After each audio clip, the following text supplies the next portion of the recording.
Shalom Bapak Ibu. Shalom. Kayaknya sekali lagi biar lebih kenceng lagi, lebih semangat lagi pagi hari ini. Shalom Bapak Ibu. Luar biasa. Puji Tuhan. Satu kesempatan lagi Tuhan beri untuk kita bisa berbakti, beribadah di tempat ini. Terima kasih Tuhan buat kebaikan Tuhan. Amin. Kita persiapkan hati kita. Kita mau beri yang terbaik buat Tuhan kita. Kita mau berjalan.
Allah seperti Engkau. Kami bersyukur, kami bangga Tuhan punya Allah seperti Engkau. Jiwa ajaib Tuhan, karyamu besar Tuhan. Ajaib anakmu.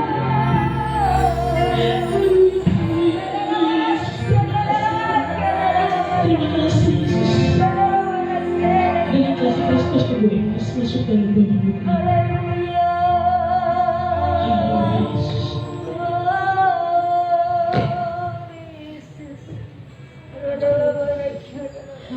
Yesus. Segala puji dan hormat hanya bagi Engkau. Terima kasih Bapa yang baik, Tuhan Yesus. Tuhan, pada pagi hari ini kami datang Tuhan kepada Engkau Tuhan. Kami akan memuji dan menyembah Engkau Tuhan.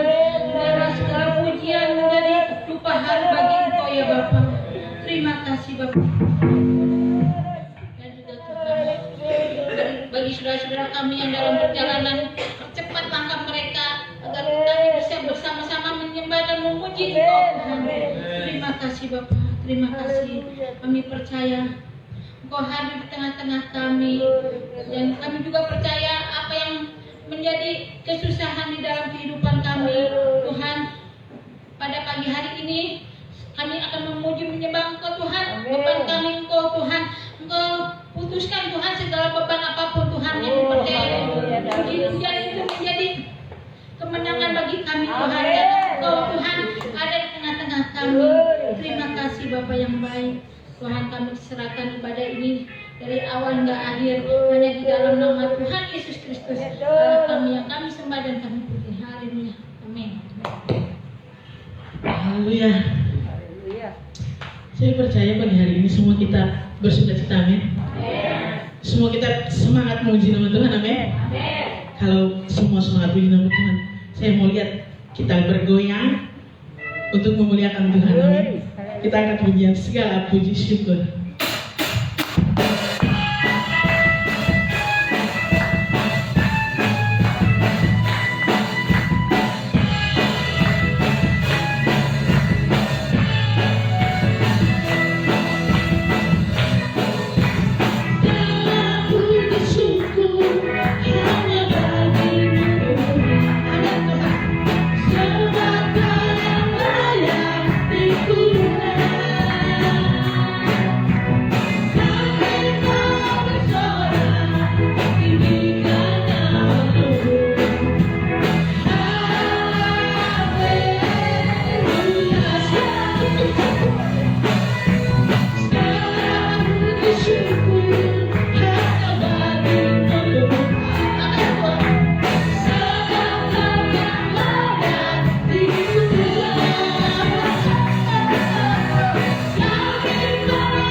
Pinggang boleh nggak?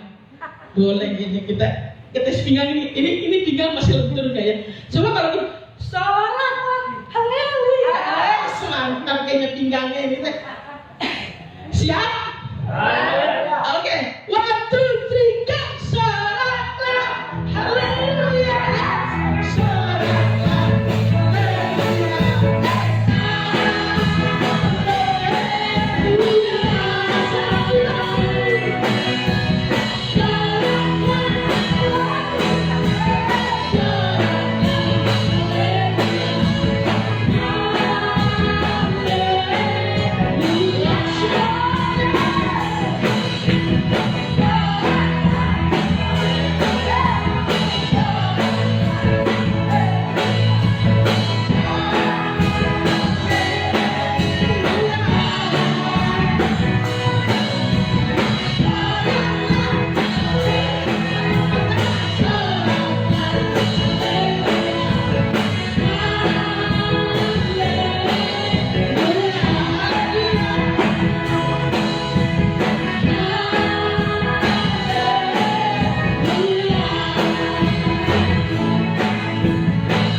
ternyata pinggang kita masih elastis, amin. Sebab Tuhan baik gitu. Yes, haleluya. Karena Tuhan kita baik, kita mau katakan Allah itu baik, amin. Kita angkat pujian ini.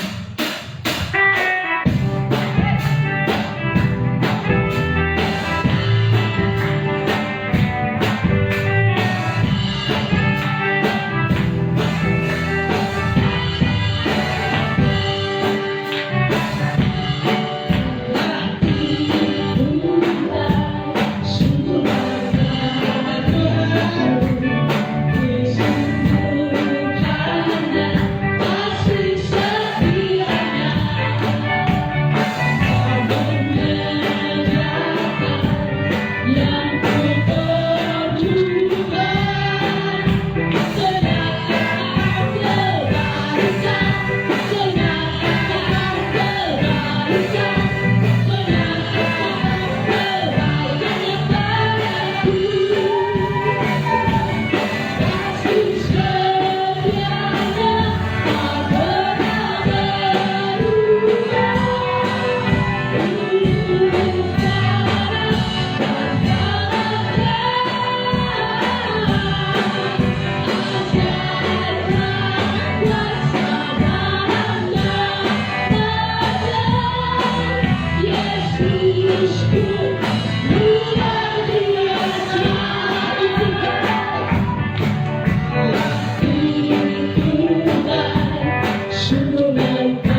Ibu buat Kim masuk dalam doa firman.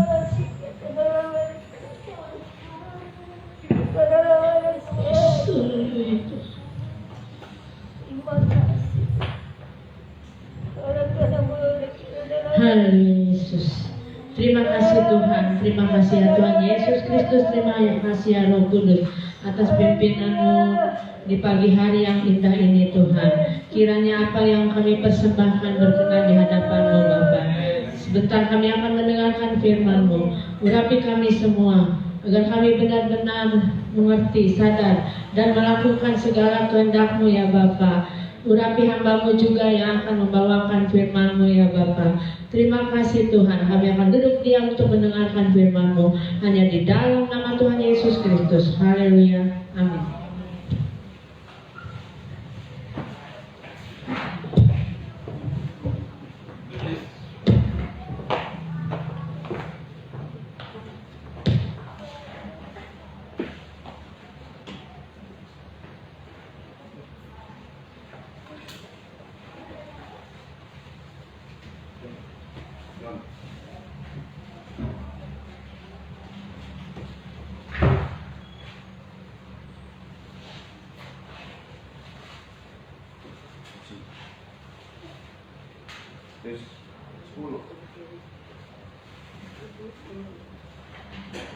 Ya, cinta Tuhan, saudara yang dikasihi oleh Tuhan Yesus, oleh kesempatan dari Tuhan kita bisa lagi hadir dalam ibadah dan menikmati kebenaran firman Tuhan. Setelah kita baca dalam 2 Raja-Raja 7 ayat 1 sampai 20. 2 Raja-Raja 7 ayat 1 sampai 20, kita baca bersama-sama ayat-ayat ini. Saya baca ayat 1, saudara ayat 2 dan seterusnya secara bergiliran. 2 Raja-Raja 7 ayat 1 sampai 20. Lalu berkatalah Elisa, dengarlah firman Tuhan. Beginilah firman Tuhan. Besok kira-kira waktu ini sesukat tepung yang terbaik akan berharga sesikal, dan 2 sukat jelai akan berharga sesikal di pintu gerbang Samaria, saudara.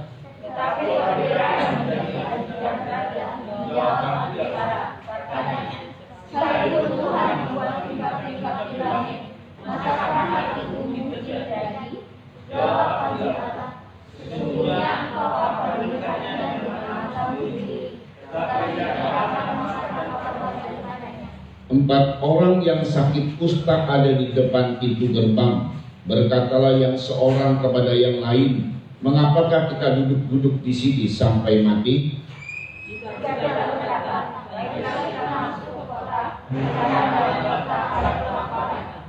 akan mati di sana, dan jika kita tinggal di sini, kita akan mati juga. Jadi sekarang, marilah kita menyeberang ke mana jika mereka membiarkan kita hidup, kita akan hidup. Dan jika mereka mematikan kita, kita akan mati. Lalu pada waktu senja bangkitlah mereka masuk ke tempat perkemahan orang Aram. Tetapi ketika mereka sampai ke pinggir tempat perkemahan orang Aram itu, tampaklah tidak ada orang di sana. Sebab Tuhan telah membuat masyarakat untuk mendengarkan mereka bunyi indah, bunyi tentara yang sah.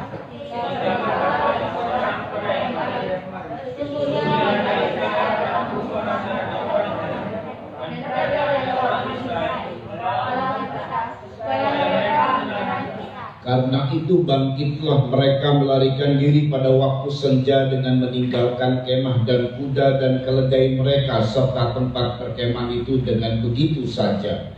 Mereka melarikan diri menyelamatkan nyawanya.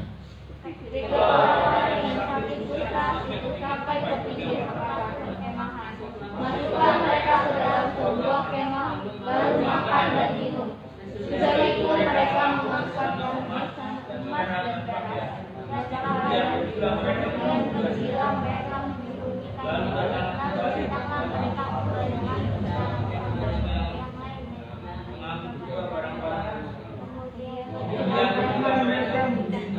Lalu berkatalah yang seorang kepada yang lain, tidak patut yang kita lakukan ini. Hari ini ialah hari kabar baik, tetapi kita ini tinggal diam saja. Apabila kita menanti sampai terang pagi, maka hukuman akan menimpa kita. Jadi sekarang marilah kita pergi menghadap untuk memberitahukan hal itu ke istana raja.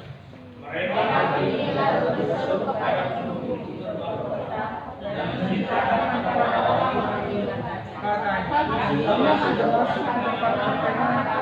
dan ternyata tidak ada orang di sana dan tidak ada orang manusia kemudian hanya ada kuda dan keledai Para penunggu pintu gerbang menyerukan dan memberitahukan hal itu ke istana raja. Lalu berkata kepada para jemaat, "Baiklah, kuterangkan kepadamu apa maksud orang-orang itu sekarang kita. Mereka tahu bahwa kita ini menderita kelaparan, sebab itu mereka keluar dari tempat perkemahan untuk menyembunyikan diri di padang sambil berpikir, apabila orang Israel keluar dari kota, kita akan menangkap mereka hidup-hidup. Kemudian kita masuk ke dalam kota." Lalu salah seorang pegawainya menjawab, "Baiklah, kita ambil 5 ekor dari kuda yang masih tinggal di dalam kota ini. Tentulah keadaannya seperti seluruh kalayak ramai Israel yang sudah habis mati itu. Biarlah kita suruh saja orang pergi supaya kita lihat."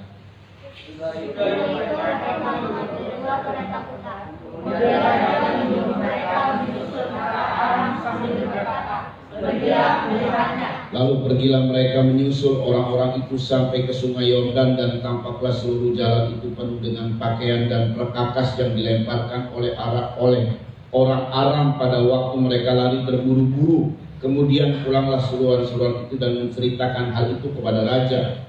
Maka keluarlah penduduk kota itu dari dalam tempat perkemahan orang karena itu menunjukkan sesungguhnya terbaik berharga sifat dan luar sifat berharga sifat sudah.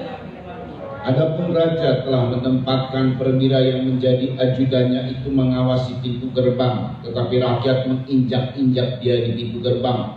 Lalu ia mati sesuai dengan perkataan abdi Allah yang mengatakannya pada waktu raja datang mendapatkan dia. Dan terjadi juga seperti yang dikatakan abdi Allah itu kepada raja. 2 sukat jelek akan berhasil dan sukat putih yang terbaik akan berhasil. Besok kira-kira waktu ini di pintu gerbang Samaria. Pada waktu itu si perwira menjawab abdi Allah itu, "Sekalipun Tuhan membuat tingkap-tingkap di langit, masakan hal itu mungkin terjadi?" Tetapi Elisa berkata, "Sesungguhnya engkau akan melihatnya dengan matamu sendiri, tetapi tidak akan makan apa-apa daripadanya." Biarlah terjadi kepada orang itu. Rakyat injak-injak dia di pintu gerbang, lalu matilah ia. Iya, saudara, ini terjadi sebuah krisis, di mana ini krisis global, krisis dari satu negara Israel. Bagaimana keberadaan mereka mengalami kelaparan, saudara. Saudara, memang dalam dunia ini, di hari-hari ke depan kita, memang akan terjadi krisis. Karena kalau meterai yang ketiga dibuka, maka terjadilah muncul kuda hitam dan padanya ada timbangan, lalu berkata, "Secupak gandum sedinar." Dan kita baca saja Wahyu 6 ayat 5-6. Ini mau terjadi dan ini sedang terjadi krisis oleh karena memang pandemi, lalu kemudian melanjut terus, tidak selesai di sini. Yuk dibaca Wahyu 6 ayat 5-6. Perhatikan baik-baik sebuah peristiwa yang akan terjadi di zaman kita. Wahyu 6 ayat 5-6. Dan ketika anak domba itu membuka meterai yang ketiga, Iya, aku mendengar makhluk yang ketiga berkata, perhatikan. "Mari." Ya, Dan aku melihat sesungguhnya ada seekor kuda hitam, dan orang yang menungganginya memegang sebuah timbangan di tangannya. perhatikan. Dan aku mendengar seperti ada suara di tengah-tengah keempat makhluk itu berkata, "Secupak gandum sedinar." Secupak gandum sedinar. dan 3 cupak tirai sedina. dan 3 cupak delai sedina. Terus, Tetapi janganlah rusakkan minyak dan anggur itu. ya ini peristiwa yang akan terjadi, saudara ya. Puji Tuhan kita masih terus bisa hidup dan terus terpelihara oleh Tuhan. Saya tidak tahu bagaimana nanti terjadinya, apakah dia mencapai kepada klimaksnya. Tetapi yang pasti percayalah bahwa kita dipelihara oleh Tuhan.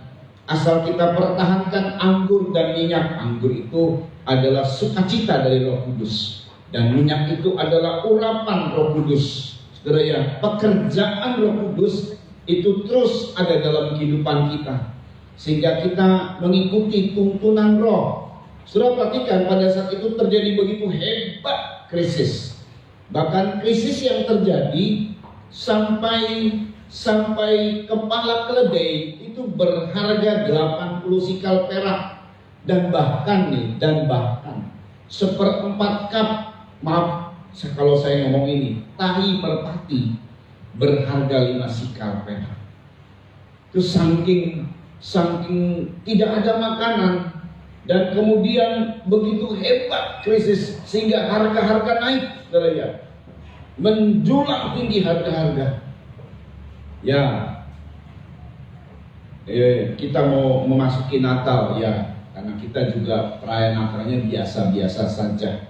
Tapi bagi orang yang perayaan Natalnya mungkin mempersiapkan, karena pandeminya juga sudah mulai berkurang, saudara, masih dilonggarkan. Sekalipun nanti pemerintah akan melaksanakan PPKM level 3 di seluruh Indonesia. Tujuannya mencegah supaya jangan terjadi kerumunan, saudara ya. Sebab kalau nanti kerumunan terjadi terus melonjak lagi, waduh repot, saudara. Ini sudah mending ini. PPKM-nya sudah turun dan sudah puji Tuhan ya. Hampir semua daerah hampir normal, saudara. Ya, karena manusia juga, semua rakyat juga merasa kalau dibegini terus, lama-lama ekonomi kita mati, saudara. Krisis terjadi, bisa melonjak krisis. Dan memang harga-harga yang sekarang ini juga cukup tinggi, saudara ya. Untuk persiapan Natal, bagi orang-orang yang mempersiapkan cukup tinggi harga-harga yang sekarang ini. Tapi kita lihat bagaimana cara bisa mengatasi krisis yang terjadi. Perhatikan baik-baik. Saat itu sebenarnya pada saat krisis yang begitu hebat, Raja Israel mempersalahkan seorang nabi yang saat itu sangat berperan luar biasa, namanya Nabi Elisa.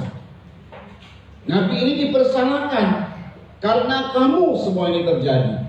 Loh, saudara ya, sebenarnya bukan karena Elisa, justru Elisa adalah penyampai kabar, nabi yang menyampaikan firman Tuhan, mengoreksi mereka. Mereka ini berbuat jahat, menyembah berhala. Memang krisis mereka ini terjadi oleh karena mereka dikepung oleh musuh. Ya, macam-macam krisis. Ada krisis oleh karena paceklik, oleh karena panen tidak begitu bagus. Nah, itu bisa terjadi. Ada krisis oleh karena mungkin negara berhutang begitu banyak, terjadi satu bank-bank dilikuidasi dan lain sebagainya. Ada krisis kayak begitu. Ada krisis oleh karena terjadinya di pemerintahan yang chaos, yang kacau, sehingga menimbulkan keresahan. Banyak kemudian terjadi kerusuhan. Jadi krisis itu macam-macam, saudara ya. Kita pernah mengalami Indonesia krisis oleh karena itu gerakan G30 SPKI. Kalau tidak salah 1000 jadi berapa? 100.000 jadi berapa? 1000 jadi Rp1. 1000 jadi Rp1. Itu sungguh krisis yang tidak menyenangkan. Tahun 65 ya, kurang lebih ya, 65. Saya belum lahir, saudara. Apalagi beberapa saudara yang masih muda-muda belum lahir. Yang tua-tua ini ya, kita mengalami krisis. So, saya nggak ngalami, karena saya belum lahir. Mama saya yang ngalami. Sungguh sulit, saudara. Jadi itu sangat meresahkan, sangat menyulitkan sekali. Nah, peristiwa krisis yang terjadi, kalau ini dikepung, jadi memang pernah terjadi di dunia ini di mana PBB membuat embargo ekonomi atas satu negara sehingga nggak bisa keluar, jadi uangnya nggak bisa keluar, nggak bisa juga masuk, di embargo ekonomi sampai kewalahan. Nah, ini seperti ini. Ini kalau istilah kita sekarang di embargo ekonomi, dikepung, tidak bisa uang itu keluar masuk, dan mereka dikepung tidak bisa punya makanan, saudara. Ya makanan yang ada di situ aja, karena ini kepungannya tidak sehari dua hari. Jadi muncullah krisis yang begitu tinggi sekali. Dan krisis apapun yang terjadi, sebenarnya jangan khawatir. Karena memang ungkapan dari Elisa abdi Allah ini, saudara ya, dia menyatakan besok akan terjadi bahwa ada kelimpahan. Wow, ini luar biasa ya. Bayangkan ya, kalau sebuah krisis terjadi, itu untuk pemulihannya tidak bisa sehari, saudara. Untuk pemulihannya itu bisa bertahun-tahun. Indonesia sejak mengalami krisis moneter, di mana dolar kalau nggak salah waktu 15.000, 24.000 ya, masih belum. Dulu dolar cuma 2.000, 3.000, $1 ke rupiah 2.000, 3.000. Nah, tiba-tiba melonjak sampai puluhan ribu, saudara. Wah, terjadilah kerusuhan. Tapi sampai sekarang pun belum bisa berhasil untuk menekan dolar sampai katakanlah di bawah 10.000, belum bisa berhasil. Jadi nggak mudah untuk menyelesaikan krisis. Pakar-pakar ekonomi kalaupun dipanggil, ini paling bisa bisa memulihkan sedia kala itu tahunan. Tapi Elisa bilang besok seperti hari ini akan terjadi hal yang luar biasa. Wih, luar biasa banget. Cuma sehari saja Tuhan pulihkan demikian rupa. Sesukat tepung yang terbaik berharga sesikal, 2 sukat jelai akan berharga sesikal. Dan itu terjadi di pintu gerbang Samaria. Saudara, Elisa ini adalah abdi Allah, dikenalnya dengan abdi Allah. Tetapi ajudan raja, sama-sama abdi, cuman beda. Dua-duanya abdi dari raja. Elisa abdi dari raja segala raja. Ajudan atau abdi dari ajudan raja Israel berkata begini, mana mungkin kalau saja Tuhan membuat tingkat-tingkat di langit. Membuat tingkat itu artinya dia membuat satu wadah kira-kira di langit, lalu kemudian nanti diberikan kepada kita, nggak mungkin. Kata Elisa, oke, karena engkau tidak percaya, maka engkau hanya melihat saja dan tidak mengalaminya. Yang lain mengalami, engkau hanya melihat saja.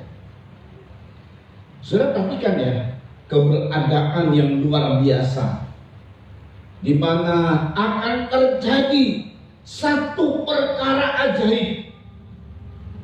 Dan perkara ajaib ini sampai luar biasa banget.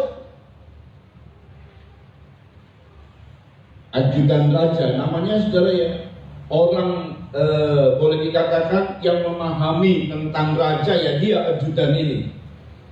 Karena ini raja ini adalah orang nomor 1 di seluruh negara itu, di Israel. Sama kalau kita Pak Jokowi, saudara ya, maka ajudannya tidak percaya akan hal mujizat yang terjadi. Saudara perhatikan, bagaimana caranya pemulihan itu terjadi.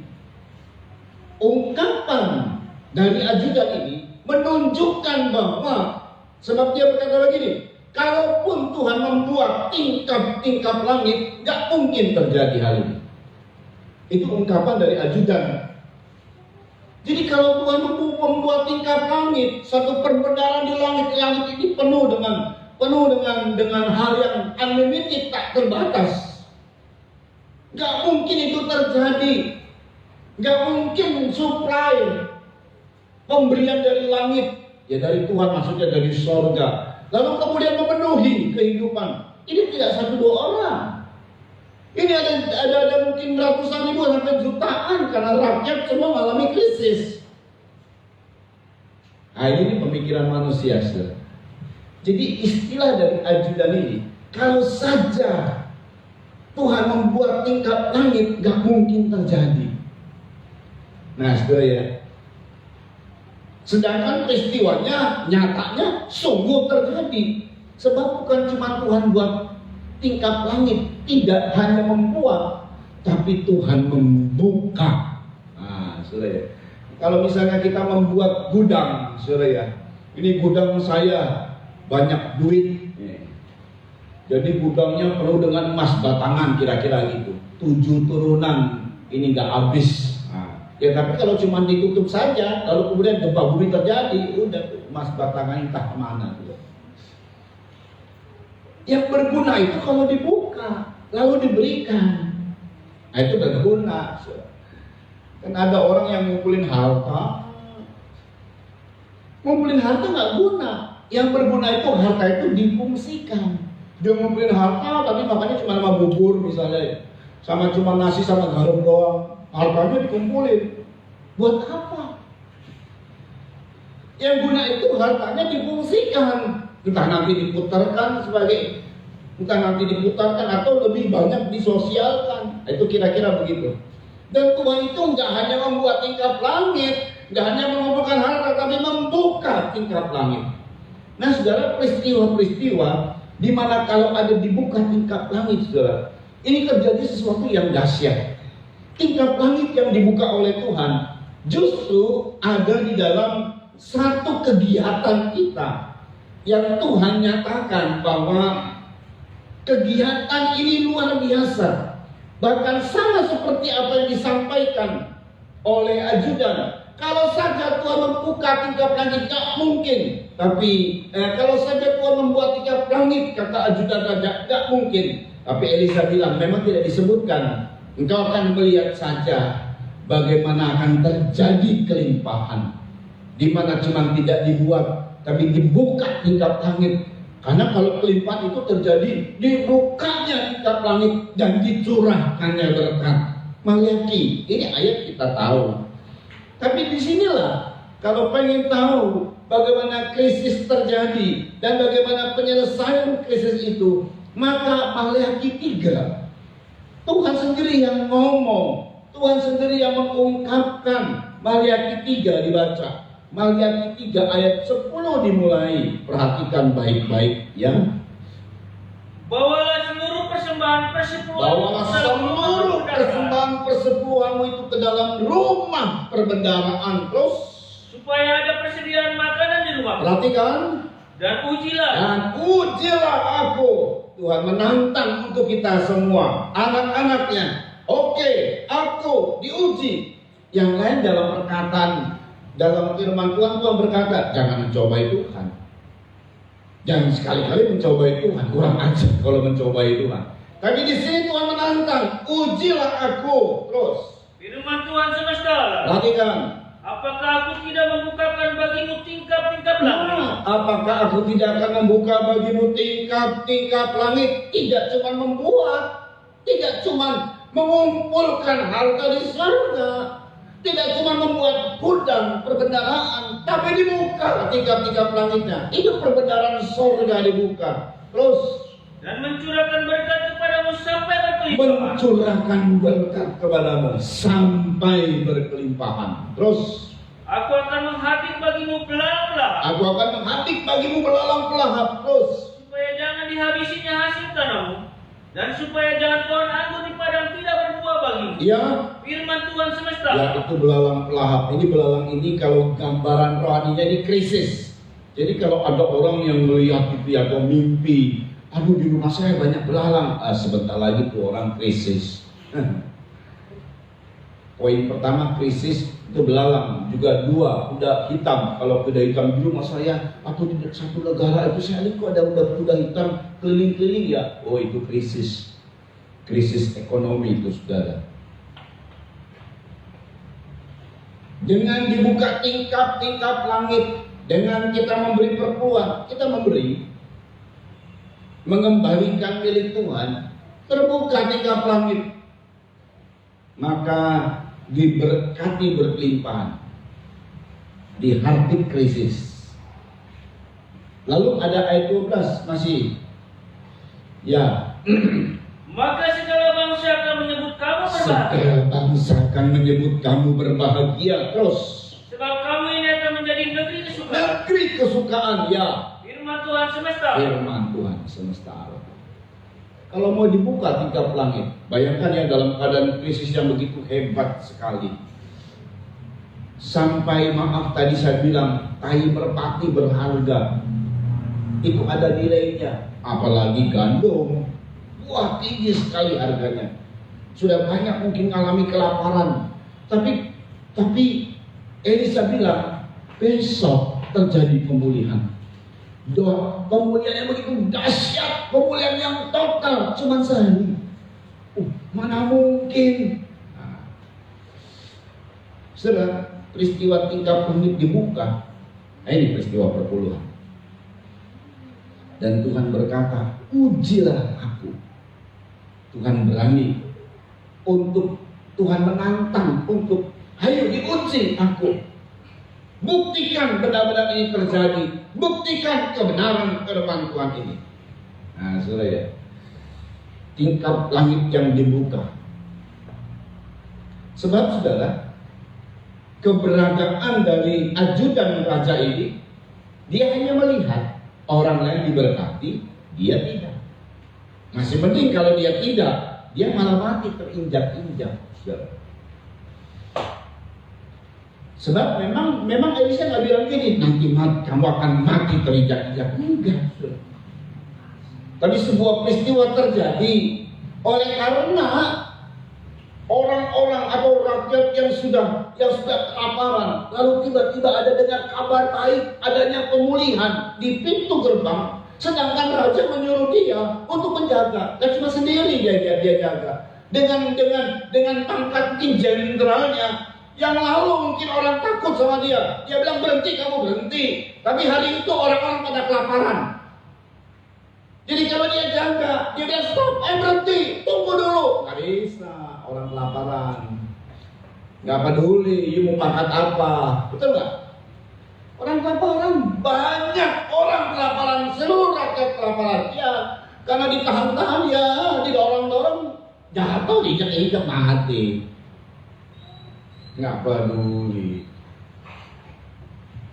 Ya tiba-tiba aja perintahkan ajudannya jaga pintu gerbang. Ya kalau nggak disuruh sama raja ya mungkin lewat ya. Tapi memang itu yang terjadi. Karena tidak percaya. Mana mungkin.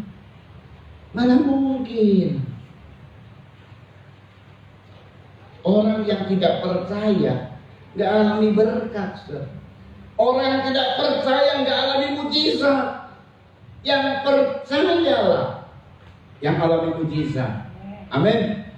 Amin, saudara. Kemudian ini tingkap langit dibuka dengan memberi perpuluhan.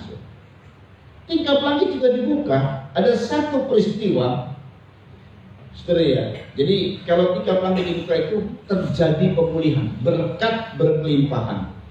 Dan di zaman Elisa pemulihannya cuma sehari.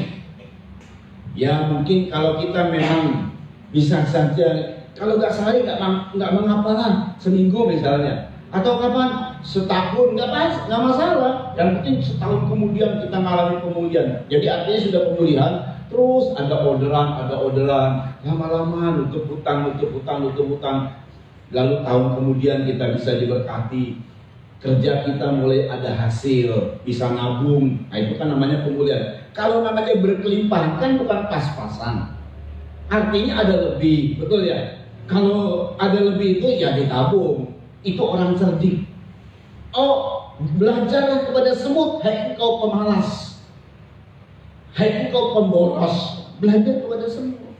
Semut itu dia menyiapkan cadangan di masa kelimpahan. Itu namanya nabung. Di masa kelimpahan dia nggak boros-boros, dia siapkan cadangan makanan. Tujuannya supaya nanti kalau kelaparan dia punya makanan. Yang lain cari-cari dia punya makanan. Yusuf adalah orang bijaksana. Di masa kelimpahan jangan boros-boros. Siapkan cadangan. Namanya nabung. 7 tahun ditabung. 7 tahun kemudian dibuka tabungannya, perbendaharanya dibuka dan diberikanlah makan. Seluruh dunia saat itu bisa diberi makan oleh Yusuf. Asal bayar, yang nggak bayar yang nggak dapat, saudara. Nah ini maksudnya itu dia, saudara. Jadilah bijaksana. Kalau kita diberkati jangan jor-joran. Salah, itu gak berhikmat namanya. Kalau kita diberkati ya ada bagian kita tabung. Kita boleh berlebih-lebih untuk menikmati hasil berkat dari Tuhan, tapi ada bagian yang kita tabung. Nah itu yang benar. Karena hidup ini selalu ada, mau orang berkenan sekenan apapun, ada waktunya menabur, ada waktunya membuang batu, ada waktunya mengambil batu, ada waktunya untung, ada waktunya rugi. Itu kena kepada seluruh orang. Semua orang, kalau kita disebut orang, entah dia orang berkenan atau tidak, semuanya kena. Kita baca khotbah. Ini ungkapan pada seluruh orang. Kenapa perlunya ada menabung? Perlunya kita menyikapi dengan hikmat dalam khotbah kita baca. Ya ini ayat kita tahu semua, tapi perlu kita pahami saudara ya, karena penting sekali dalam kehidupan kita untuk memahami hal-hal yang dari Tuhan. Kenapa terjadi nanti seperti itu saudara? Sebentar, pengkhotbah pasal 3 ayat 1 dimulai yuk. Untuk segala sesuatu ada masanya. Untuk segala sesuatu ada masanya. Untuk apapun di bawah langit ada waktunya. Untuk apapun di bawah langit ada waktunya. Terus Ada waktu untuk lahir. ada waktu untuk lahir, Ada waktu untuk meninggal. ada waktu untuk meninggal. Terus Ada waktu untuk menanam. ada waktu untuk menanam, Ada waktu untuk mencabut ada yang waktu untuk ditanam. mencabut yang ditanam. Terus Ada waktu untuk membunuh. ada waktu untuk membunuh, Ada waktu untuk menyembuhkan. membunuh atau menghentikan. Ada waktu untuk menyembuhkan. Ada waktu untuk merombak. Terus Ada waktu untuk membangun. perhatikan, Ada waktu untuk menangis. ada waktu untuk menangis. Intinya semua kontradiksi. Ada waktu yang enak, ada waktu yang tidak enak. Kontradiksi kedua-duanya selalu ada, selalu dialami saudara. Terus Ada waktu untuk tertawa. iya, Ada waktu untuk meratap. iya, Ada waktu untuk ada menari. waktu untuk menari. Terus Ada waktu untuk membuang batu. membuang batu, Ada waktu untuk mengumpulkan batu. mengumpulkan batu.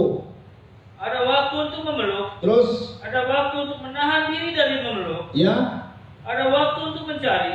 Ada waktu untuk membiarkan rugi. Ada waktu untuk menyimpan. Ada waktu untuk membuang. terus Ada waktu untuk merobek. ya, Ada waktu untuk mencari. terus Ada waktu untuk berdiam diri. ya. Ada waktu untuk berbicara. Perhatikan, Ada waktu untuk mengasihi.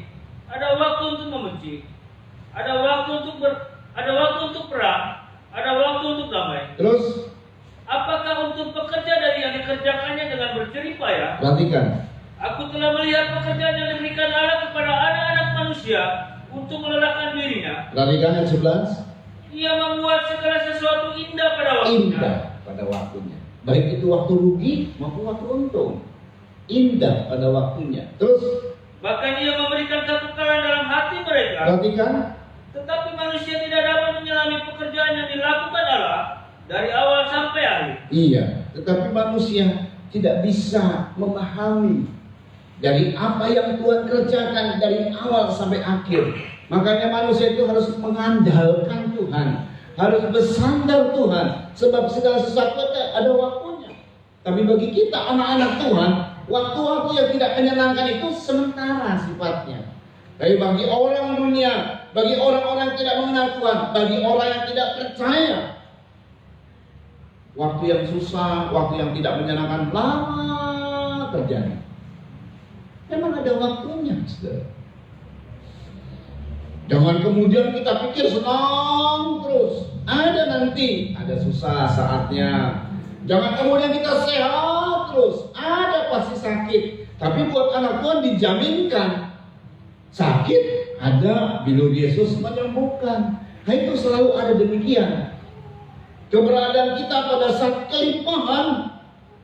Ingat ada suasana ya mungkin pada diri kita mungkin nggak ada kekurangan, tetapi kalau ada bencana global, nah ini dia kita mau nggak mau karena dampak. Banjir di mana-mana, kita juga kebanjiran, rugi misalnya. Karena kita punya cadangan. Aku akan memberikan kelimpahan kata Tuhan. Nah saudara, ada hal yang luar biasa pada saat langit dibuka. Ya, saudara ya, perpuluhan memberikan, perpuluhan itu mengerjakan langit terbuka, perbendaharaan Tuhan dibuka, dan kemudian Tuhan memberkati kita berlimpah-limpah. Bahkan Tuhan berkata, ujilah aku. Ada satu lagi, kalau langit terbuka apa yang terjadi? Injil Yohanes pasal 1. Injil Yohanes pasal 1, perhatikan. Yohanes 1:47-51. Dengar baik ini.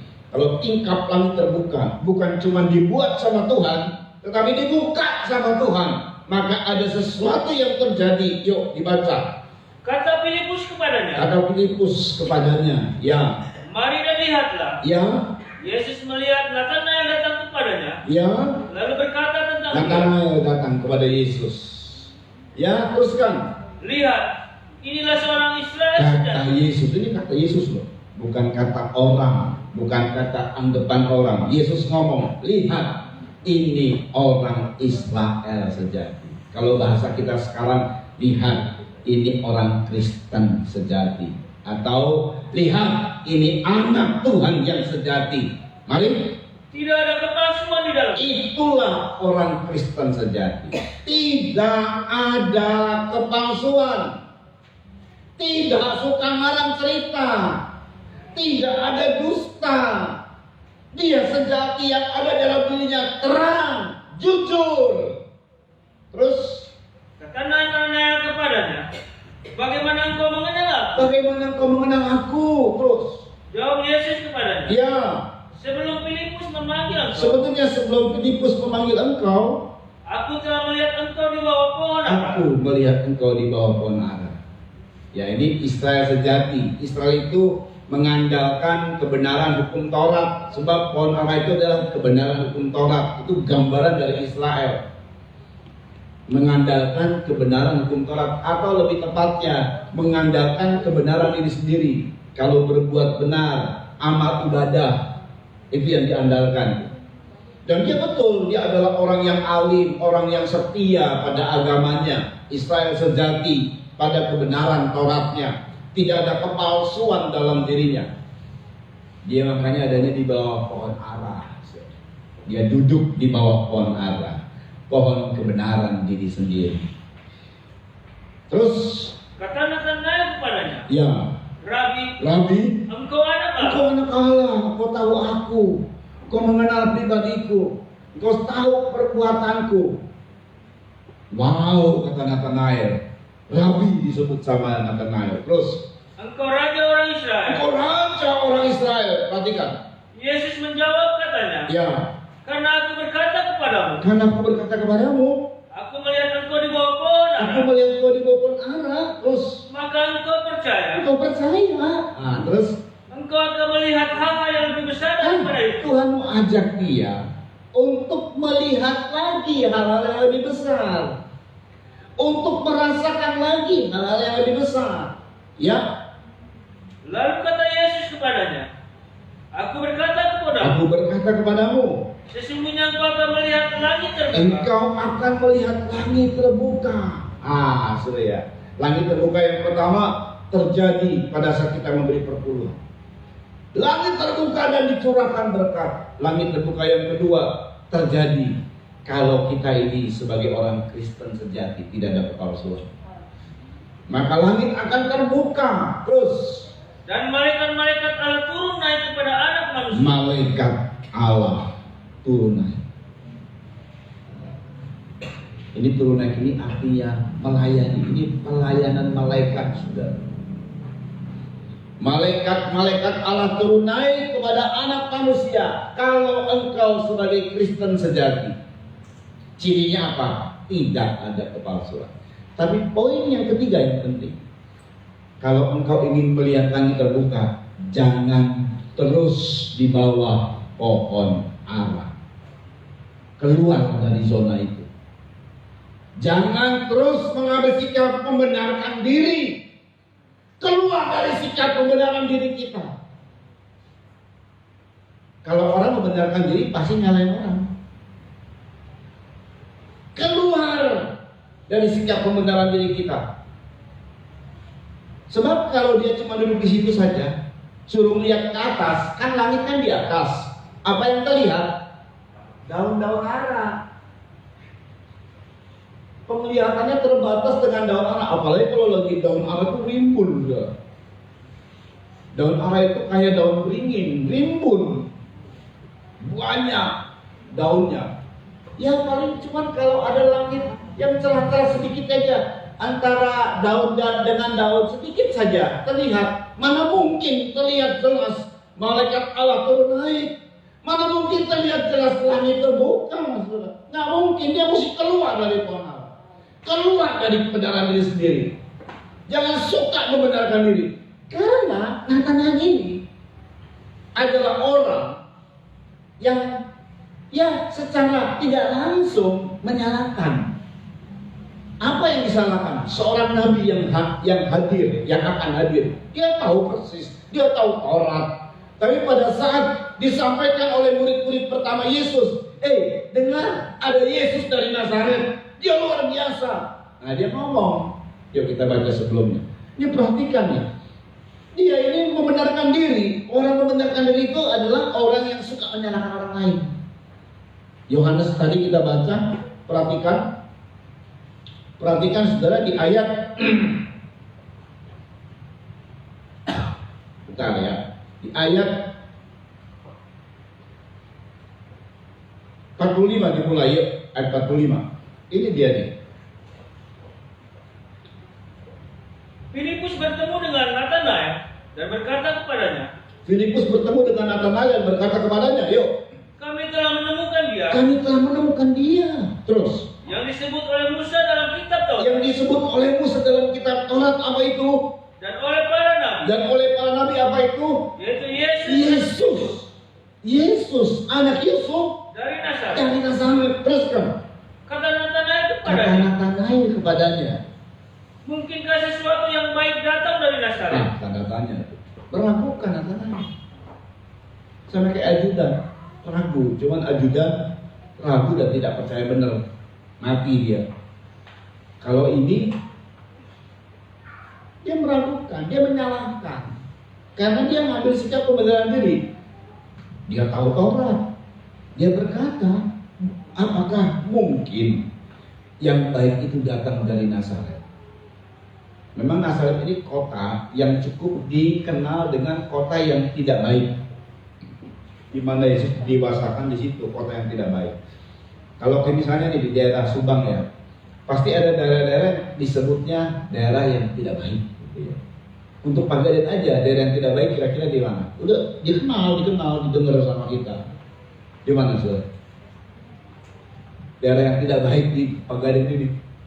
Kan Pagaden ini kan ada kecamatan Majasari, kecamatan Kamarung, kecamatan lagi, kelurahan. Nah ada yang tidak baik. Contohnya di Jawa Barat ada kota yang dianggap tidak baik karena di situ banyak perempuan-perempuan yang nggak baik. Indramayu, salah satu contoh. Nah, pendeknya di Subang, di Pagaden ada pasti istilah kota yang tidak baik. Zaman saya dulu Suraya, waktu pas kita pelayanan masih di Sumedang, suka ke Sumedang. Orang Sumedang berkata orang Subang itu serem-serem orang, karena tukang nyantet. Orang Subang dikenal tukang nyantet. Terus ada baju lompat dari mana tuh ya?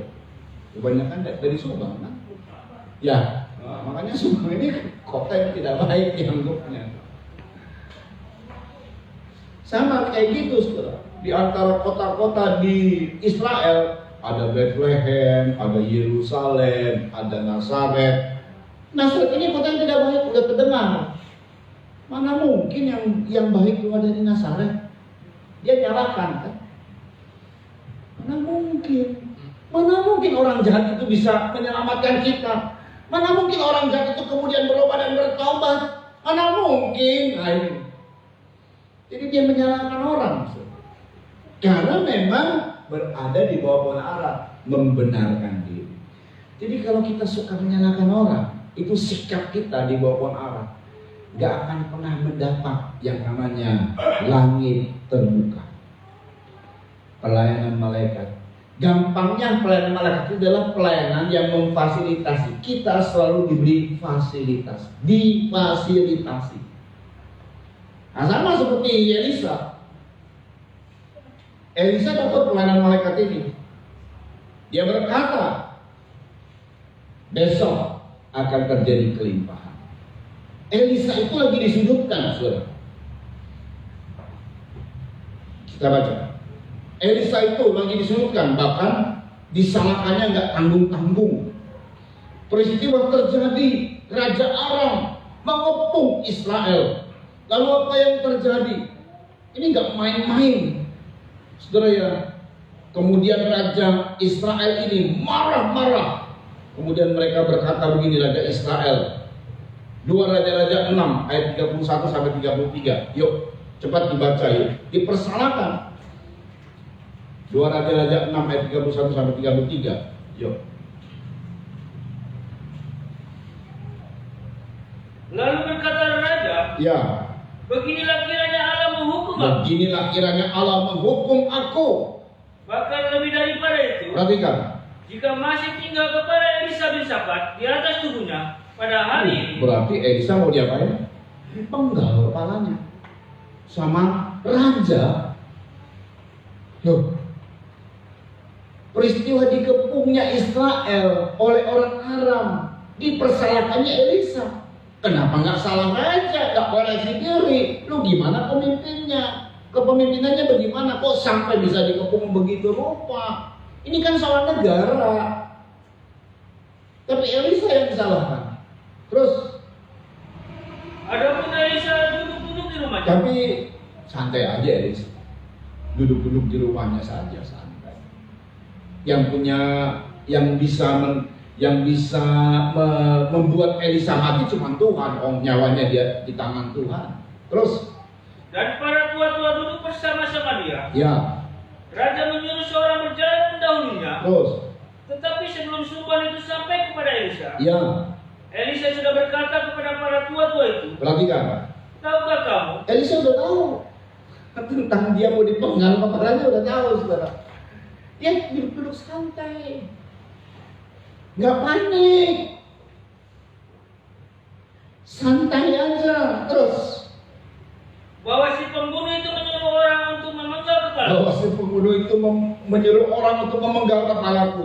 Terus, Awas-awaslah, apabila suruhan itu datang, segeralah tutup pintu dan tahanlah dia supaya orang itu jangan masuk. terus, Bukankah sudah kedengaran bunyi langkah tuannya di belakangnya? terus, Selagi ia berbicara dengan mereka, datanglah raja mendapatkan dia. Berkatalah raja kepadanya, sesungguhnya malapetaka ini adalah daripada Tuhan. sesungguhnya kata, udah nyalain nabinya, terus nyalain Tuhan. Malapetaka ini datang dari Tuhan. Terus, Mengapa aku berharap kepada Tuhan? kenapa aku berharap lagi pada Tuhan? Terus, sampai 33 ya? Selesai. Nah, ayat 7, pasal 7 ayat 1, perhatikan. Ini kan kelanjutannya, pasal 7 ayat 1. Lalu berkatalah Elisa, demikianlah firman Tuhan, beginilah firman Tuhan, besok kira-kira waktu ini sesuka tepung yang terbaik akan berharga sesikal, dan 2 sukat jelai akan berharga sesikal di pintu gerbang Samaria. Lagi mau diserang Elisa, mau dipenggal kepalanya, dipersalahkan Elisa. Dia nggak bela diri, dia nggak membenarkan diri. Dia santai aja, dia sampaikan firman. Jadi peristiwa dipulihkannya Israel itu bukan karena rajanya, justru rajanya kalau dituntut sama Tuhan, ya habis tuh. Nyalain orang persoalannya. Kadang-kadang kalau kita ada persoalan, saudara, ada masalah, kita nyalain. Istri nyalain suami, suami nyalain istri. Kalau kita saling menyalahkan, itu sikap membenarkan diri. Dan sikap membenarkan diri, nggak akan ada apa-apa. Nggak akan dapat sesuatu apapun dari Tuhan. Sikap pembenaran diri ini akan terbatas dengan pohon ara tadi.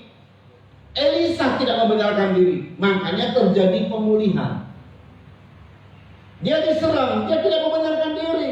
Loh, siapa yang salah? Bukan kamu yang salah. Nggak saling debat, lalu kemudian adu argumen. Enggak.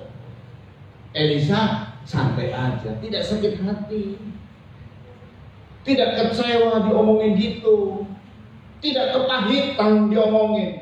Dia cuma dengar firman. Tiba-tiba dia dengar firman, hari ini, besok akan terjadi pemulihan.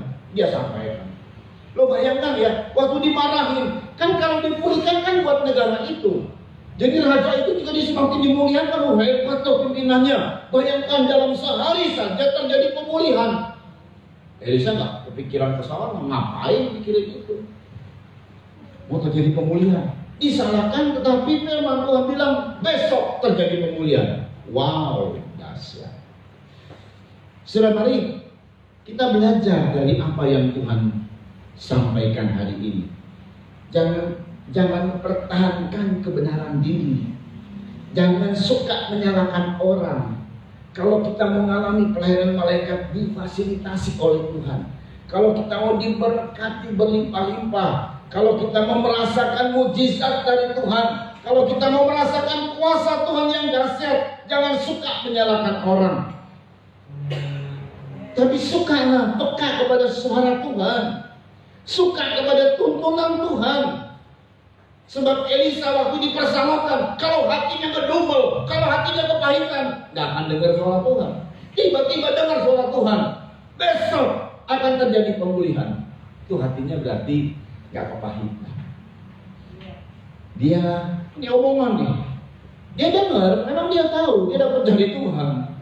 Sebelum raja itu datang untuk membunuh Elisa, untuk memenggal kepalanya, sebelumnya ada suruhannya. Itu lihat, ada orang yang disuruh sama raja untuk memenggal kepala. Dia ngomong sama tua-tua. Tapi apa yang terjadi? Tahan dia. Tapi rajanya juga datang dan ngomong bentak-bentak Elisa. Ini dari Tuhan ini nih, masalah ini. Tuhan begitu kencang ini nih. Ini berarti dari kamu juga nih nabinya nih, nggak bener nih. Wah, diomongin lah. Tapi Elisa dengar. Itu kan dia dengar tuh. Omongan-omongan jahat itu kan didengar. Dari raja kepada Elisa didengar. Elisa mendengar omong-omongan jahat. Kata-kata hinaan, kata-kata tercelaan, kata-kata makian itu loh. Diomongin kan. Tapi Elisa nggak peduli ya begitu. Dia pedulinya firman. Makanya dia begitu cepat merespon firman. Dengar dia. Dengarlah firman Tuhan, kata Elisa. Besok akan ada pemulihan. Saudara, kalau kita lagi dalam keadaan tersudutkan, dicaci maki sama orang, disalahkan, jaga hatimu. Ini ada suara tidak menyenangkan. Kita mesti jaga hati, karena hati ini hanya untuk firman. Firman inilah yang bisa mengerjakan hal-hal yang dahsyat. Betul kan Elisa difasilitasi? Jadi nggak taunya negara itu, saudara, penyelamatnya itu Elisa. Biarlah rumah tanggamu diselamatkan oleh karena kau hadir di sini mendengar firman. Kalau ada masalah apapun, justru karena kau mendengar firman sekarang ini, engkau hadir di sini. Jadi suara-suara yang lain, suara-suara yang tidak penting itu, suara-suara makian, suara-suara mungkin tawaran, suara-suara apa saja nggak penting. Yang penting itu suara Tuhan. Amin, saudara. Dia dengar firman. Dan betul terbukalah tingkap surga, terbukalah tingkap langit, dan diturunkan malaikat Makanya saudara, ini suara. Jadi ada suara yang ingin memanggil Elisa, tapi Elisa hanya mendengar suara Tuhan. Dan akhirnya bahwa mereka diberkati. Kenapa? Sebab musuh yang mengepung kabur dari tempat pengepungan dengan meninggalkan begitu saja. Ini musuh ini tidak satu dua. Musuh ini sampai ngepung Israel ini banyak jumlah pasukannya. Tapi tiba-tiba entah kapannya tidak diketahui, tapi ini bagian Tuhan mengirim malaikatnya yang dianggap sama mereka. Waduh, jangan-jangan Israel ini menyewa orang Het, orang Hewi, dan orang-orang sekitar Kanaan untuk menyerang kita. Ketakutan, ya. Kalau misalnya mau menyerang, ayo aja adu. Jangan dulu kabur, kan begitu harusnya ya. Kok ini kok ketakutan, udah ketakutan mereka ini bukan orang-orang, bukan pasukan yang biasa yang ecek-ecek, bukan. Sampai bisa mengepung Israel yang sering pernah menang loh. Dalam perang itu Israel selalu menang. Dalam sejarah Kanaan dikalahkan sama Israel. Nah, karena itu salah satunya tadi yang disebut orang Hewi, orang Het. Jangan-jangan Israel menyewa ini orang Het, orang Hewi dan sekitar Kanaan, lalu menyerbu kita. Israel itu lagi dikepung, lagi miskin, kan aneh. Gak masuk akal dong. Gimana dia bisa nyewa? Gak mungkin. Tapi itu pengaruh. Memang suara ini kalau kita nggak jernih meresponnya, nggak jernih menganalisanya, kita bisa ketakutan sendiri, bodoh jadinya. Akhirnya ini terjadi. Coba kita baca ulang. Ini luar biasa. Jadi kemenangannya itu sampai akhirnya pemulihan itu terjadi gara-gara musuhnya kocar kacir. Kenapa mereka kocar kacir? Yuk ayat 6 dalam 2 Raja-Raja pasal 7 tadi. Atau dimulai ayat 6, ayat 5. Yuk cepat ayat 5. Lalu pada waktu senja bangkitlah mereka masuk ke tempat perkemahan orang Aram. Perhatikan. Tetapi ketika mereka sampai ke pinggir tempat perkemahan orang Aram itu, tampaklah tidak ada orang di sana. Tampak tidak ada orang di sana terus. Sebab Tuhan telah membuat tentara Aram itu mendengar bunyi kereta, bunyi kuda, bunyi tentara yang besar, sehingga berkatalah yang seorang kepada yang lain, sesungguhnya Raja Israel telah mengupah raja-raja orang Het dan raja-raja orang Israel melawan kita, supaya mereka menyerang kita. Terus. Karena itu bangkitlah mereka melarikan diri pada waktu senja dengan meninggalkan kemah dan kuda dan keledai mereka serta tempat perkemahan itu dengan begitu saja. Mereka melarikan diri, menyelamatkan nyawanya. Tuh. Orangnya nggak ada. Yang dimaksud seperti yang tadi ada kereta tentara besar, nggak ada itu. Secara fisik nggak ada. Ya itu memang Tuhan kirim malaikat. Tapi anggapan mereka kan sesungguhnya Raja Israel telah mengupah orang-orang Het, raja-raja orang Misraim. Nah, jelas Raja Israel lagi dalam kesulitan. Masa bisa ngupah? Nah ini pikirannya udah gak jernih. Kabur mereka. Tapi memang itu adalah cara Tuhan. Kabur begitu saja. Disitulah terjadi keselamatan. Disitulah terjadi pemulihan. Gara-gara musuhnya kabur, takut tanpa alasan. Lihat ya, Elisa. Sebab terjadinya pemulihan itu oleh karena Elisa. Elisa ini seorang manusia seperti kita. Cuman dia suka firman. Dia suka dengar firman. Dia tidak mendengar suara dari raja yang memenggal kepalanya. Menakutkan itu sebenarnya. Ini gara-gara kamu ini. Dia tidak mendengar suara caci makian dari raja. Raja loh yang ngomong, raja yang caci maki. Dia nggak dimasukin di hati tuh. Dia nggak perpahitan. Dia cuma dengar suara Tuhan. Dan Tuhan bilang terjadi pemulihan. Bagaimana pemulihan itu terjadi? Karena musuh-musuh, pesaing-pesaing Mereka ini saudara sudah mengepung. Kalau di kemah musuh ada makanan, saudara. Limpah-limpah makanannya. Jadi musuh itu membawa makanan kah? Atau gimana saya nggak tahu, merampas makanan kah? Tapi saatnya tiba, musuh ini ketakutan juga oleh karena suara. Karena Tuhan kirim malaikat. Gambarannya seperti tadi. Mereka ini membayangkan, waduh, jangan-jangan ini orang Het, orang Israel. Padahal itu malaikat Tuhan. Tuhan buka tingkap dan turun malaikat. Nah, ini saudara. Jadi kalau kita memberi perpuluhan dengan hati yang sungguh-sungguh sebagai orang Kristen yang sejati tanpa dusta. Karena terbukanya kitab itu Kristen sejati tanpa dusta, yang mau keluar dari kebenaran diri sendiri. Itu Nathanael. Dan seperti Elisa, karena Elisa membuka tingkap secara tidak langsung, Elisa membuka tingkap. Apa yang terjadi oleh karena Elisa disalahkan, tapi dia tidak mendengar makian, yang dia dengar cuma suara Tuhan. Justru kebalikannya, justru orang-orang dunia, justru musuh-musuh kita, justru masalah-masalah itu. Jadi penyelesaian masalahnya adalah suara, nggak tahunya. Karena soal suara, mereka mendengar suara seperti tentara besar. Akhirnya mereka kabur.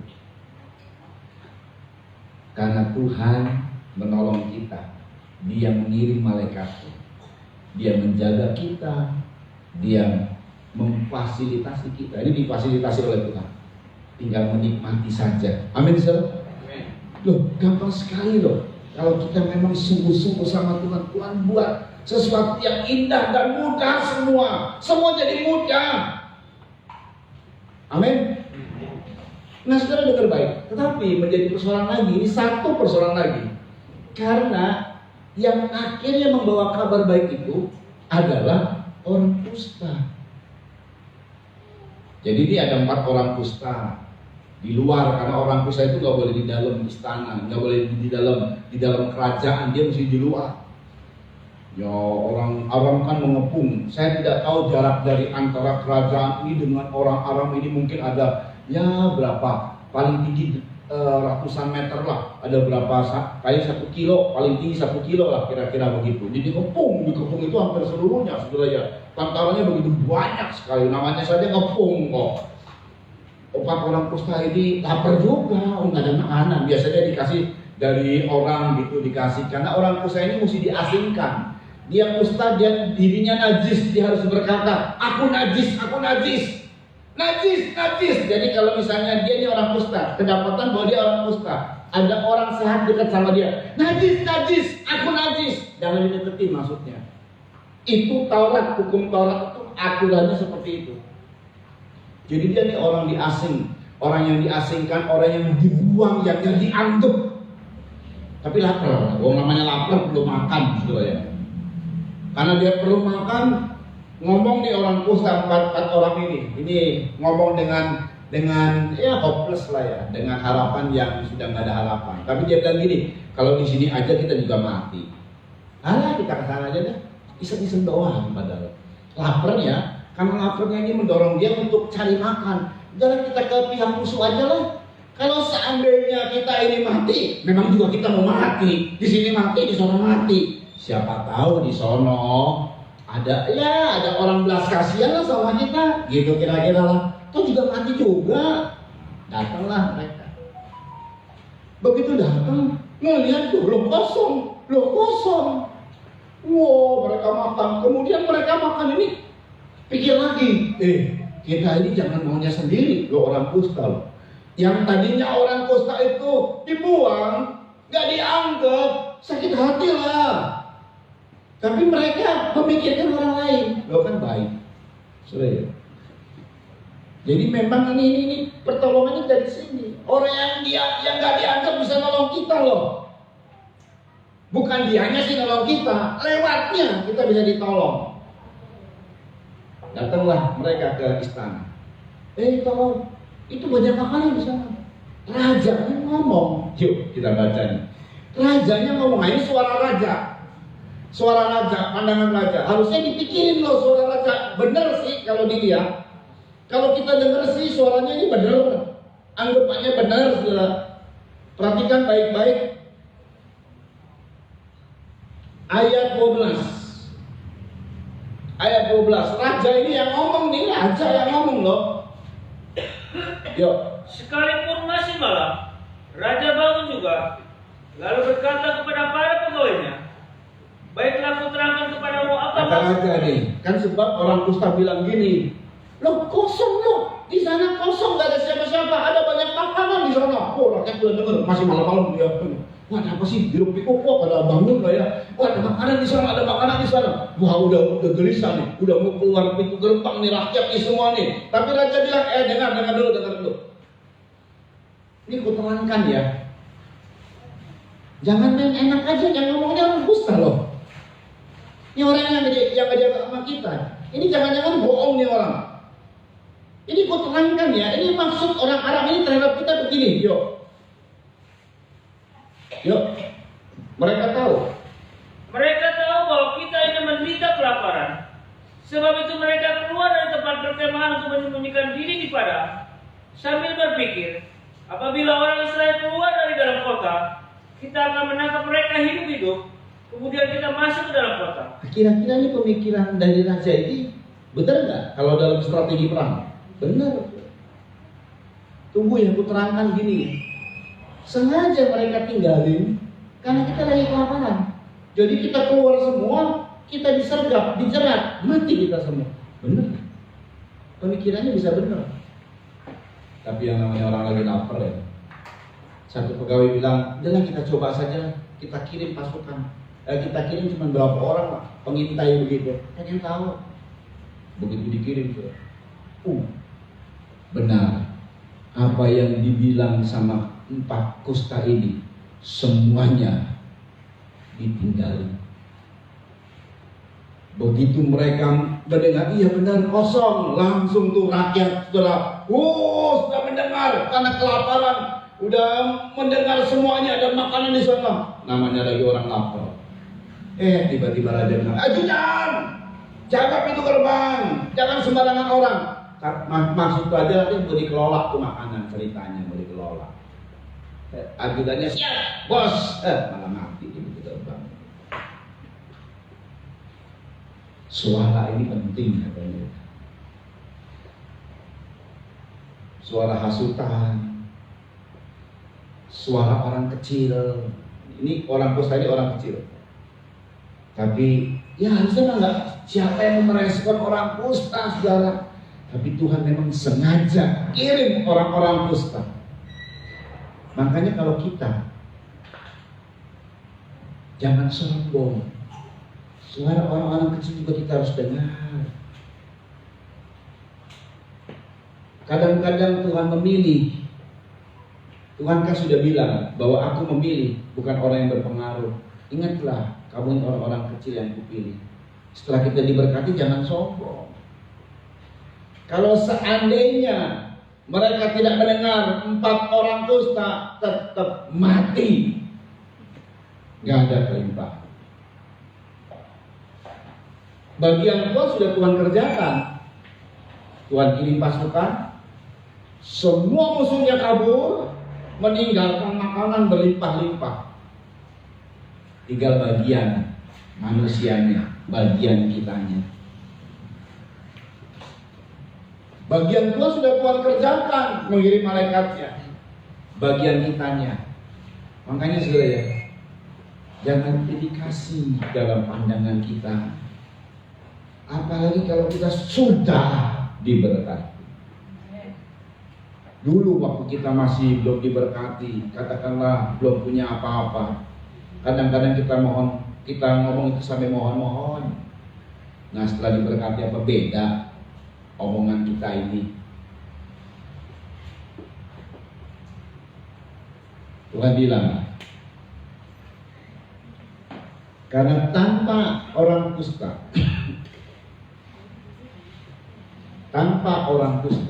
tidak ada keselamatan buat mereka, tidak ada pemulihan.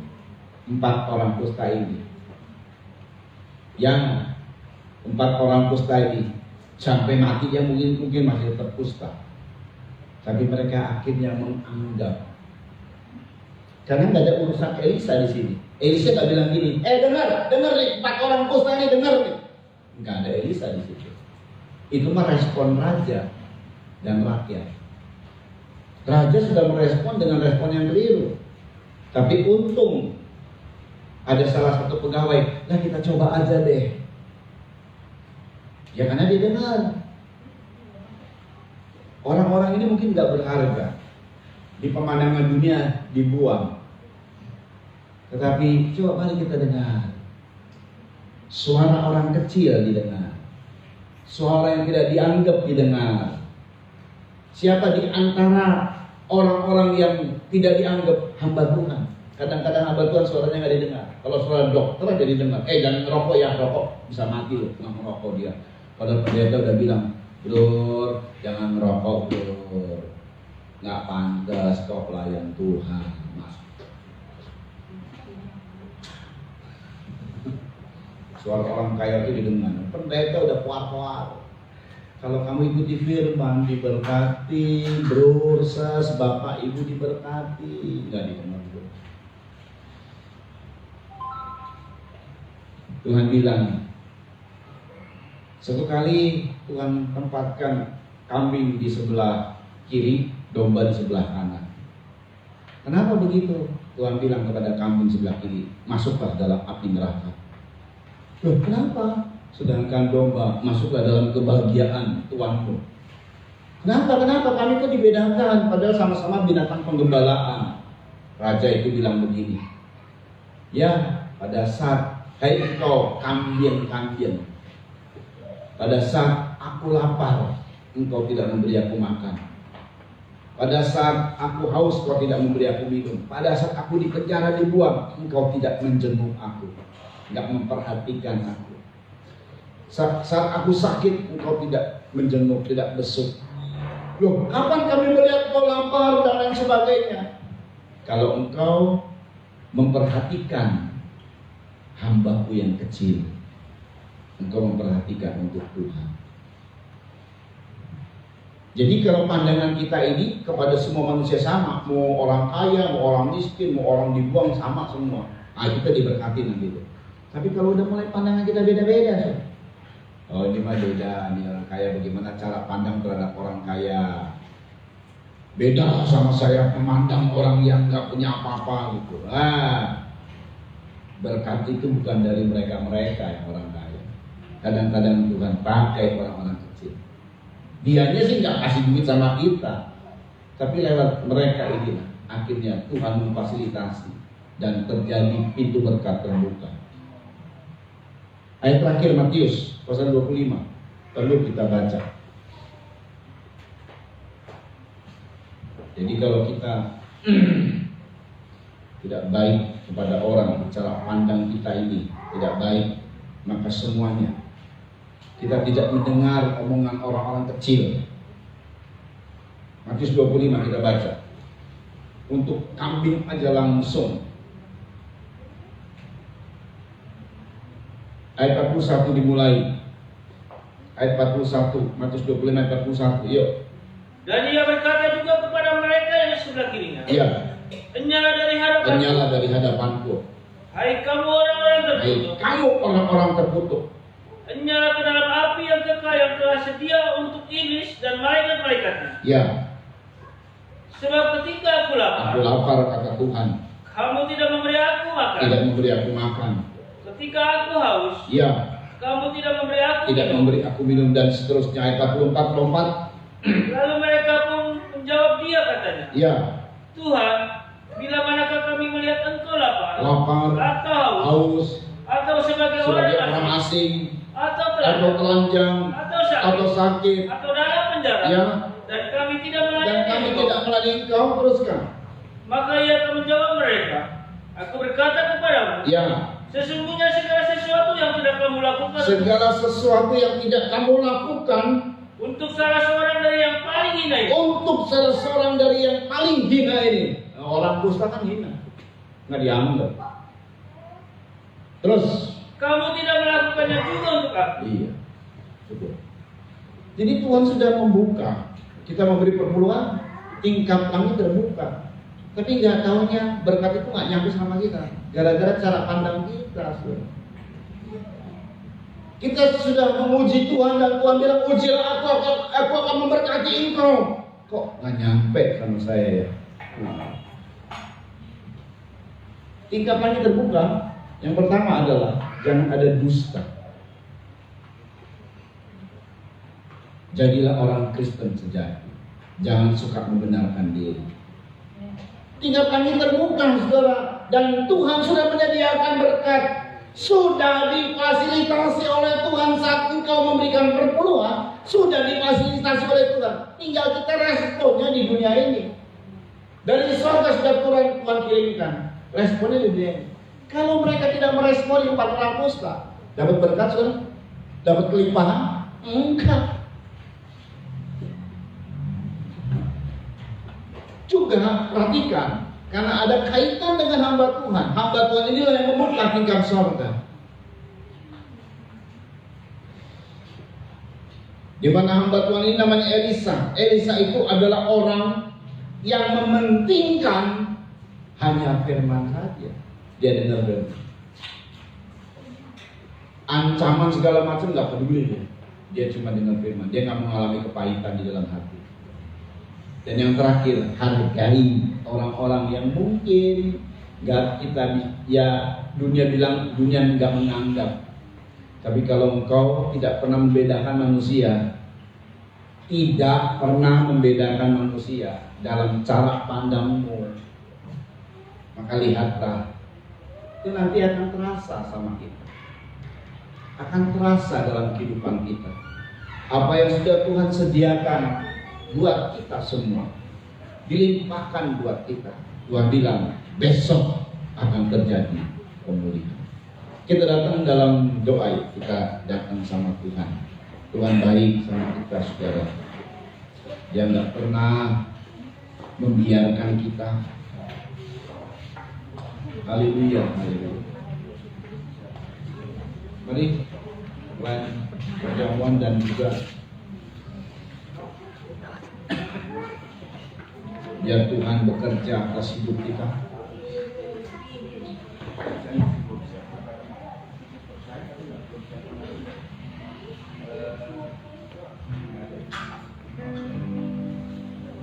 Ini aja.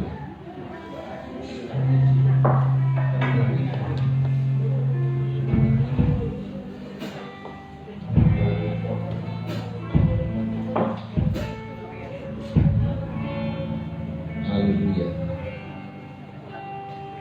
Kami datang kepadamu Tuhan. Berkati apa yang sudah tersedia adalah perjamuan suci. Lewat perjamuan suci ini tersedia segala sesuatunya tersedia. Itu sebabnya kami mau terima tubuh dan darahmu dengan hati yang menyembah. Engkau sudah sediakan segala. Sekarang adalah respon kami Tuhan terhadap bersama kami. Respon kami di dunia ini Tuhan. Biarlah kami hanya merespon firman Tuhan saja dan tidak ada sakit hati kepahitan. Seperti engkau tidak pernah mengalami kepahitan, tak kalau engkau dilukai bahkan dibunuh. Dan itu kami terima kebenaranmu serta karaktermu kami mau terima sepertimu Yesus dalam hidup kami. Kami terima tubuh dan darahmu di dalam nama Yesus Kristus. Maka bagi kami sudah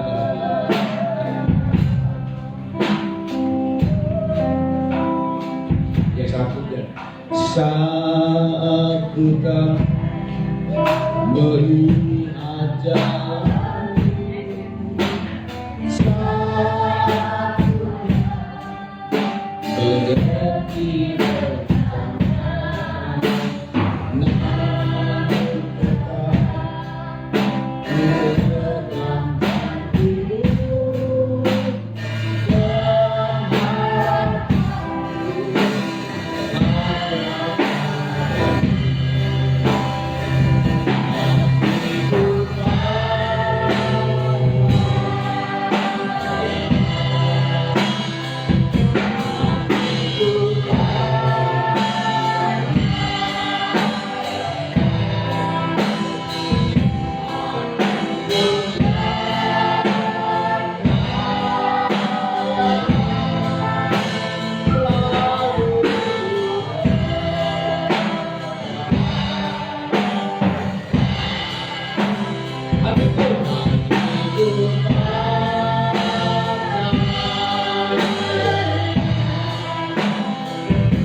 Semua juga yang bersama di ikut yang live streaming, angkat tubuh Kristus dengan firman Tuhan baik-baik, karena firman ini yang akan memberikan pertolongan buat kita.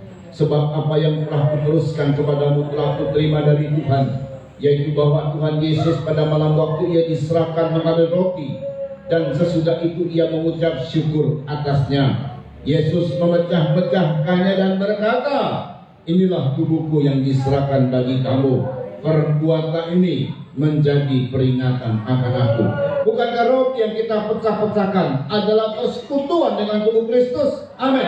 Makalah dengan percaya tubuh Kristus dalam nama Tuhan Yesus Kristus.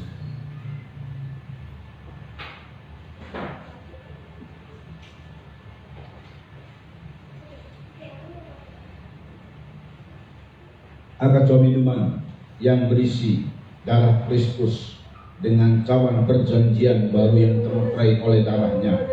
Dengan firman Tuhan, demikian Kristus mengambil cawan sesudah makan lalu berkata, cawan ini adalah perjanjian baru yang dimeteraikan oleh darahku. Perbuatlah ini setiap kali kamu meminumnya menjadi peringatan akan aku.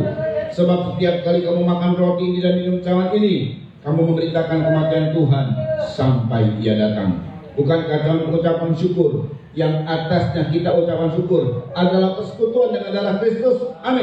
Minumlah dengan percaya darah Kristus dalam nama Tuhan Yesus Kristus. Haleluya. Haleluya. Haleluya. Kami percaya kuasa Tuhan. Haleluya, haleluya, kau mampu membuka tingkap-tingkap langit. Haleluya. Haleluya, haleluya, kami percaya. Kami bawa keluarga kami bawa pekerjaan kami bawa seluruh kehidupan kami ke dalam tangan kekuatan-Mu ya Bapa. Haleluya. Kami mau melakukan firman-Mu, biarlah tingkap-tingkap langit terbuka. Haleluya. Dan malaikat Allah turun naik. Kuasa-Mu bekerja Tuhan. Haleluya. Kami percaya Kau bekerja. Kami percaya Kau bekerja. Tolong kami Tuhan, supaya kami bisa merespon dengan baik tentang sesama kami Tuhan. Haleluya. Haleluya. Ampuni kami kalau kami kurang menghargai orang lain. Ampuni kami kalau kami sikapnya membenarkan diri dan menyalahkan orang. Selalu menyalahkan orang. Ampuni kami. Bahkan kami menyalahkan hamba Tuhan. Ampuni kami Tuhan.